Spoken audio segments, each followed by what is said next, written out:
திருவள்ளூர் பேரம்பாக்கத்தில் வாடிக்கையாளரை தாக்கியதாக கூறப்படும் தர்பூசணி வியாபாரியை விசாரிக்க வந்த போலீசாரை ஒருமையில் பேசியதால் தள்ளுமுள்ளு ஏற்பட்ட நிலையில் அவர்களின் மீது 4 பிரிவின் கீழ் வழக்கு பதிவு செய்யப்பட்டுள்ளது. கூடுதல் விவரங்களை செய்தியாளர் பாலாஜி வழங்க கேட்கலாம். பாலாஜி வணக்கம், மேலும் விவரங்களை சொல்லுங்க.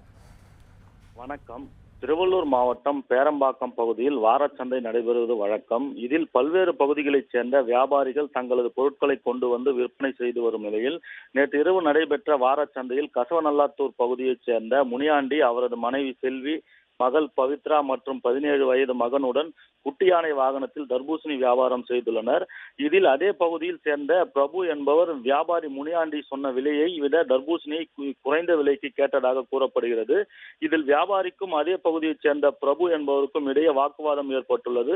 வாக்குவாதத்தில் பிரபு முனியாண்டியின் மனைவி மற்றும் மகள்களை தரைக்குறைவாக பேசியதாக கூறப்படும் நிலையில் முனியாண்டியின் மகன் மற்றும் அவரது உறவினர்கள் சேர்ந்து தர்பூசணி வாங்க வந்த அதே பகுதியைச் சேர்ந்த பிரபுவை தாக்கியதாக கூறப்படும் நிலையில் தகவல் அறிந்த பகுதியைச் சேர்ந்த பிரபுவின் உறவினர்கள் மற்றும் நண்பர்கள் வாரச்சந்தைக்கு வந்து வாக்குவாதத்தில் ஈடுபட்டதாக கூறப்படும் நிலையில் தகவல் அறிந்து சம்பவ இடத்திற்கு வந்த மப்பேடு காவல்துறையினர் தர்பூசணி வியாபாரி முனியாண்டியை மற்றும் அவரது மகனை காவல் நிலையத்திற்கு அழைத்து செல்ல முற்பட்ட போது வர மறுத்து வாக்குவாதத்தில் ஈடுபட்டனர்.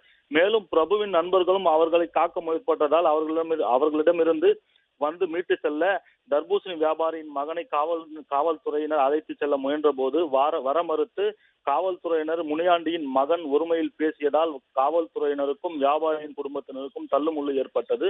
ஒரு கட்டத்தில் அப்பகுதி மக்கள் வியாபாரியின் வாகனத்தில் இருந்த பட்டாக்கத்தியை கைப்பற்றி காவல்துறையினர் ஒப்படைத்த நிலையில் அதை தர்பூசணி வெட்ட வந்ததாக கூறப்படும் நிலையில் இரு தரப்பினரையும் காவல்துறையினர் அழைத்து சென்று விசாரணை மேற்கொள்ளப்பட்டு வருகிறது.